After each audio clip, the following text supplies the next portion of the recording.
You're listening to the Diplomats podcast on Asian geopolitics. As always, I'm your host, Ankit Panda, and I'm delighted to be joined today by Katie Putz, the Diplomats managing editor and resident Central Asia and Afghanistan expert. Katie, how's it going today?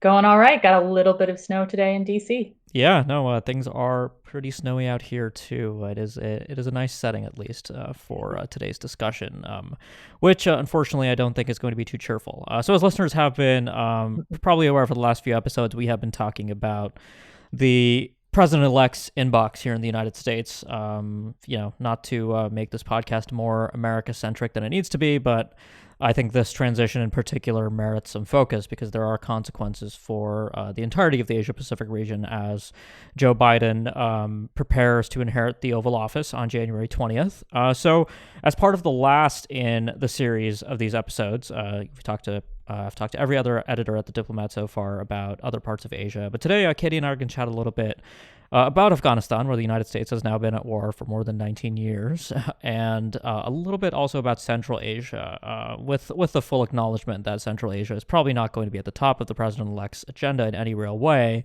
But I'm hoping Katie can share some of her insights on really what folks in Washington should be aware of in that part of the region as 2021 approaches. So let's take a step back first, and I just want to offer some context before we jump into today's conversation, Katie. So 2020 has really, obviously it goes without saying, it's been a difficult year for nearly every country, certainly Afghanistan, which hasn't been spared from the pandemic on top of the regular series of violence. We had a report came out just a few weeks ago from Brown University that included just horrific stats on civilian casualties, which spiked under the Trump administration, which the report attributed primarily to a adjustment to the rules of engagement in Afghanistan as the administration has tried to hold back both the Taliban and the Islamic State. On February 29th, earlier this year, the Leap Day in 2020, the United States concluded an agreement with the Taliban, which was initially regarded with a degree of optimism before realism, so to speak, sank back in. And the implementation of that agreement, let's just say, has been less than ideal, with disagreements over everything from prisoner releases to the cessation of hostilities between the sides, all sort of being up in the air. There are a few positive signals. We had an intra-Afghan agreement earlier this month that is supposed to lead to talks between the Afghan government and the Taliban in Doha, Qatar in January, but we'll see if those talks happen. And the final piece of context, I guess, is the surprise withdrawal announcement by the Trump administration after the U.S. presidential election was concluded, noting that the United States will reduce its troop presence to around 2,500 in Afghanistan by the 15th of January, just 5 days before the inauguration. And that's the lowest troop level since the original invasion back in 2001. So, Katie, I guess the place to start is probably with the February 29th agreement. Just bring us up to speed a little bit. I offered a little bit of context, but where does that agreement stand? And do you think the Biden administration is going to, are they going to really look to build on that, or will there be an attempt immediately in their first months in office to try and build on the legacy of that agreement in the political sense? Because, especially with the realities of this troop withdrawal coming into place, the administration's options are going to be somewhat tighter than they would be otherwise. So what's your appraisal of the value of that agreement at this point in December 2021? So I think the core feature of the agreement, for me at least, is that it is what it is in the eye of the beholder. It lays out, for a document that the Trump administration wanted to say had terms and conditions, and sort of the idea of a conditional withdrawal. The United States will withdraw if ABC. Those conditions have been really loosely interpreted, which is how I view the latest announcement of another sort of step in the withdrawal, which is that reduction down to 2,500 by mid-January. The agreement set out a timetable which is predicated on the Taliban sort of fulfilling a number of conditions. I think the most important to discuss is its continued association with Al-Qaeda. Now, the Taliban says that it's cut ties. A number of analysts, including a report this summer that came from the UN, say otherwise. And I think the way that I keep looking at this is that the United States sees one thing in the agreement, the Taliban sees another thing, and they both accuse the other one of violating this agreement. Meanwhile, the Afghan government wasn't a party to that agreement, so it just sort of layers on these contradictions that make it almost kind of useless, except that the Trump administration is adhering to that timeline. And the end of that timeline is in May 2021. And I think the Biden administration, as it comes in, is going to have to, as you sort of laid out, address that quandary of whether it's one, going to follow through with the plan set out by the Trump administration to just get out of Afghanistan in the spring. I think my intuition tells me that the Biden administration is not going to do that, primarily because the Taliban has not fulfilled all of those prerequisites. The intra-Afghan talks are still in sort of the extreme early phase. The agreement earlier this month it took 3 months to achieve a 3-page document that sets out the rules for negotiations. Mm-hmm. So we're not even talking about an agenda yet. Right. And we can actually talk about that. But I think that timeline has stretched out. If we go back to that original February agreement, it very optimistically wanted intra-Afghan talks to start in March 2020. So, if that part of the timeline is so far behind, I don't know how the rest of this is really going to work out, and that the Biden administration, probably can kind of pause with with further withdrawals until sort of the political situation can stabilize. But I'm not privy to how they're thinking about it quite yet. Yeah, I mean, I think something that's been interesting, and I guess this is a new development since we last did this podcast, which is that Biden has designated retired General Lloyd Austin, a former Central Command commander, for his Secretary of Defense role. And I think there's a lot to be said about the Austin appointment that I think is outside the scope of our discussion today. But what's interesting is, I've wondered the extent to which Afghanistan weighed on this decision. I mean, clearly with a former CENTCOM commander, this is sort of a natural question that comes to mind. I mean, obviously, Afghanistan was not a major factor in the presidential campaign. I mean, it wasn't a major factor in the 2016 campaign, let alone 2020. Americans are fatigued. Nobody really seems to be that interested in talking about Afghanistan anymore. But do you sort of share that view? I mean, is this something that you think informed the Austin pick? And we don't really know a lot about Lloyd Austin's views on matters of policy, but we do know that he has experience running CENTCOM. And if if push comes to shove in Afghanistan, the kind of advice that he might give President-elect Biden, where might that go in your view? Yeah, I mean, I think it certainly is significant that he has that experience with CENTCOM, and that has obviously been sort of the most active combatant command in the last 2 decades, and so I think it is important that he has that experience, and that should inform sort of his understanding of what's going on in the region and sort of what the appropriate track for the United States is. I think we also can't discount that Biden himself has his own views on the war in Afghanistan, some of them very personally and deeply held because of his sons in service. And I think, in the Obama administration, a lot of people have said that Biden sort of preferred a more limited, tightly focused counterterrorism mission in Afghanistan.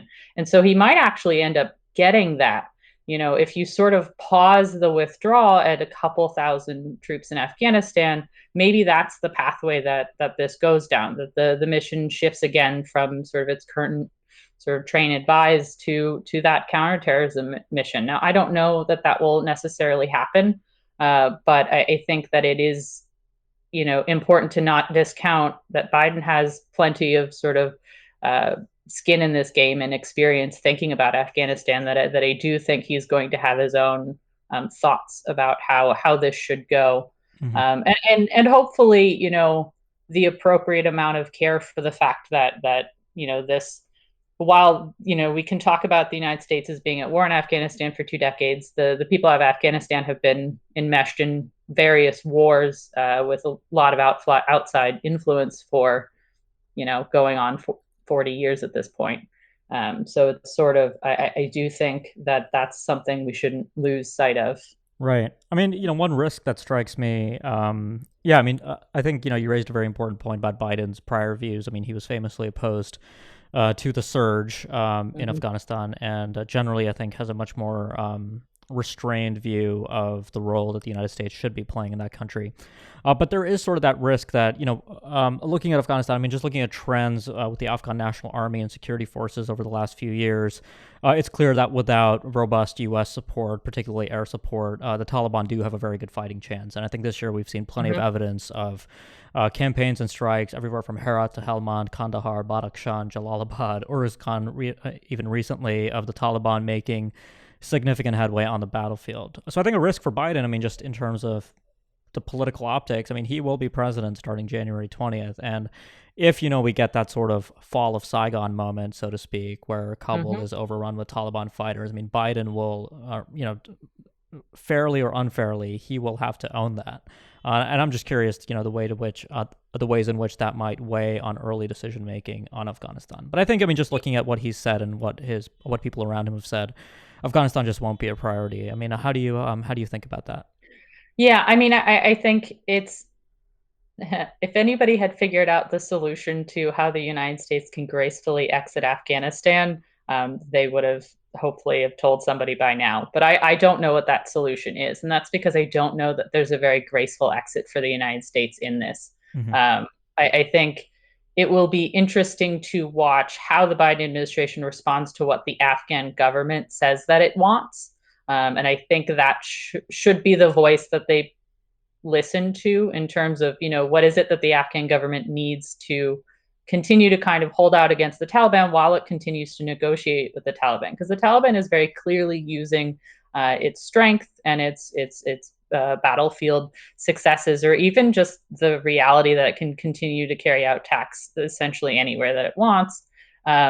It's a pressure tactic, and I think I read a report today from Tolo News, which is an Afghan news organization, that had seen sort of the preliminary lists of agenda items for both the Taliban and the Afghan government. And the most interesting feature of those lists is that on the Taliban's list, the like number one item is talking about an Islamic government, and the last item is a permanent ceasefire. The Afghan government's list is complete opposite. They want a ceasefire first, and then the last thing they want to discuss is sort of the political questions. And so it'll be really interesting to see if they return to talks in early January. They're supposed to resume talks on January 5th. There has been some agitation in the Afghan government to move the talks from Doha back to Afghanistan. Taliban doesn't want to do that. Ashraf Ghani has endorsed that idea. We'll see, but their agendas are very, very far apart. And the Taliban is using sort of the security situation and the instability that it's able to generate in the country as pressure. So the Afghan government is going to want and need the United States and sort of coalition partners to help it stand up. And I think that's going to be a really tricky sort of needle to thread, while also the United States very much wants to leave sort of Afghanistan, and leave the war behind. I don't know that there's a graceful way to do that. Mm-hmm. No, yeah, I completely agree. There is, Like, it's about finding the least bad option, and then you got to ask least bad for who. And exactly. unfortunately, I think the answer is what's the least bad for the United States is probably Mhm. not the same for the Afghan government, which I think will just have a very difficult time in 2021. Another trend that I think has really jumped out about, at least throughout the Biden transition, is this. I mean, there's clear signaling from the administration that, or the upcoming administration, that they will seek to re-emphasize diplomacy, multilateralism in their approach, not only to Afghanistan but just problems around the world. And I think Tony Blinken's appointment early on as Secretary of State spoke to that. And of course, when we think about Afghanistan after the U.S. leaves, we talk about other countries and their interests in that region too. Pakistan being the big one. Obama in his recent memoir is quite open about the fact that that was something that frustrated him quite a bit. The Pakistani states, or rather the Pakistani military's sort of persistent strategic interest in ensuring a weak state in Kabul. But beyond Pakistan, the Iranians have interest in Afghanistan, the Indians have interest there, the Chinese, the Russians, Central Asian states are eager to at least see Afghanistan retain a modicum of stability. So if there is going to be an attempt to sort of shift the burden from the United States being the primary guarantor of security in Afghanistan, do you think the Biden team is going to be well positioned to at least expend some political and diplomatic capital talking to these other countries about the Afghanistan or about the future of Afghanistan? I mean, there's no indication right now that on day one they'll set up some sort of multilateral consortium to discuss these issues, but that could be an interesting development, I think. Yeah, I mean, I think they're going to have to. There still is an overriding interest in sort of stability in Afghanistan, even if the United States doesn't see providing that stability itself as a top priority or a top possibility, given sort of other things that are pressing that concern. I think there's certainly Pakistan is an extremely important partner in that, but also an extremely difficult partner in that. And the same can be said of Russia and China. Obviously, Iran is its own quandary, but does have its own interests in Afghanistan. And on the part of the Central Asian states, they certainly want to see stability prevail in Afghanistan and but they are not going to get involved and do it themselves. I think the most prominent shift in sort of Central Asian view on Afghanistan has been in Uzbekistan, which has in the last couple of years begun talking about Afghanistan as part of Central Asia as opposed to sort of this external scary thing. Mm-hmm. And I think that has really, they've heavily focused on the economic relationship and sort of the benefits that stability can bring to everybody in the region, including Uzbekistan. But they're not going to send troops into Afghanistan to like help keep that situation stable. All of the Central Asian states sort of made their peace with the Taliban when the Taliban was in charge in Afghanistan, and so they are seeking some kind of solution that will let everybody get on with business.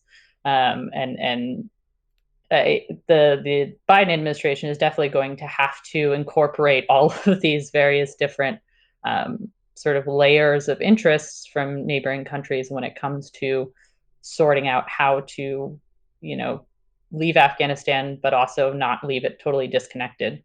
Mm-hmm. I think that's a good segue to I guess the second part of our conversation, which I guess is going to be pretty brief, but I did want to sort of give you an opportunity to just give us sort of a layout of what the administration should keep an eye out for in Central Asia. I mean, again, Central Asia is not going to be the cornerstone of American policy in Asia or in Eurasia, but I mean, It's not. it is still a region that matters, and there are folks at the State Department and DoD who do think about this part of the world. So, what are we likely to see in Central Asia?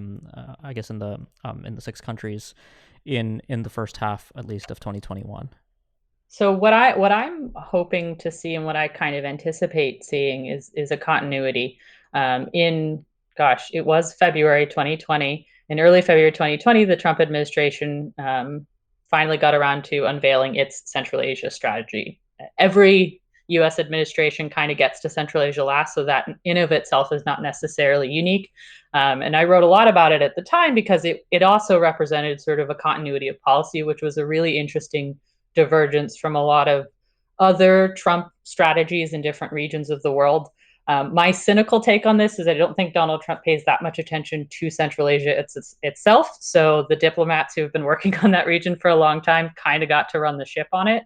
And I think that showed in sort of the engagement that the United States had with the Central Asian countries in the last couple of years were fairly stable, followed a pretty decent course of action.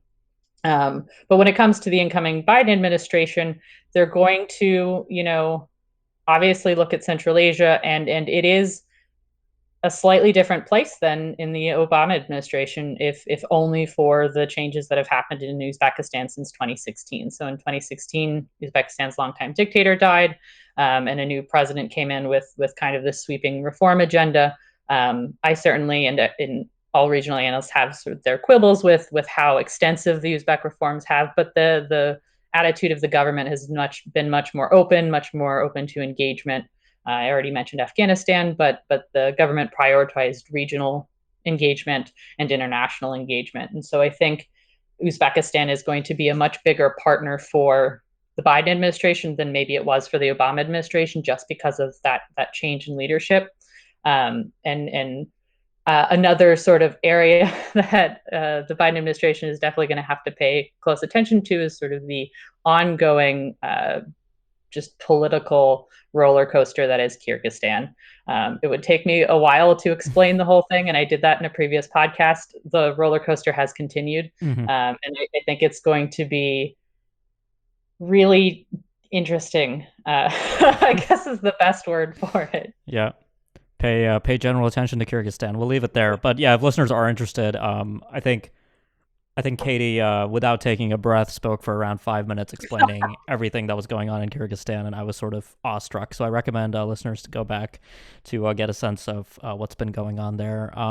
But Katie, thanks for joining me today to sort of set the stage for Central Asia, but also to talk through some of the issues I think they'll be facing the president-elect on Afghanistan. So yeah, thanks a lot. It's great to have you back on. Thank you very much. It's always a pleasure. Great. So for our listeners, this will be, I think, the last in our series talking about the Biden administration's upcoming foreign policy agenda in Asia. I apologize if we haven't covered some parts of this vast region that we try to cover at The Diplomat, including, I guess, the Indian Ocean region and the Southern Pacific were notable exceptions in this series, but we will get around to those, I promise, in 2021. With that said, I do want to wish all of our listeners very happy holidays and a happy new year. I'm not quite certain if there'll be another episode before we get to 2021, but this has been a very difficult year, and I hope everybody listening has kept healthy, and here's hoping for a much better 2021 ahead. So thank you for listening, and I'll be back soon with more. For listeners, if you've been a subscriber to the podcast but you haven't yet left us a review, we'd really appreciate if you could do that. It really helps get the word out about the show. And if you haven't yet subscribed, please do so. We'd love for you to keep up with future coverage on this podcast. Finally, before we close, a quick note from our sponsor. This episode of the Asia Geopolitics Podcast is brought to you by Diplomat Risk Intelligence, or DRI. DRI is the consulting and analysis division of The Diplomat, the Asia-Pacific's leading current affairs magazine. Since its launch in 2002, The Diplomat has been dedicated to quality analysis and commentary on events and trends in Asia and around the world, and is now one of the most respected publications covering the region. DRI inherits this approach and offers clients in the private, public, and nonprofit sectors worldwide access to an exclusive network of subject matter experts and analysts. Whatever your needs in the wider Asia-Pacific region, DRI can offer the knowledge and expertise necessary to anticipate and manage geopolitical and geoeconomic risks. For more information, please visit dri.thediplomat.com. Thanks a lot for listening, and we'll be back soon with more.